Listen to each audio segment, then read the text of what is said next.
The quality of the air in your home depends in large part on your air filter.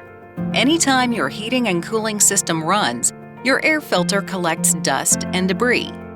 Over time, your filter can collect so much debris that your system must work harder and consume more energy to move air throughout your home. To ensure clean air in your home, save on energy, and avoid wear and tear on your heating and cooling system, you should change air filters regularly.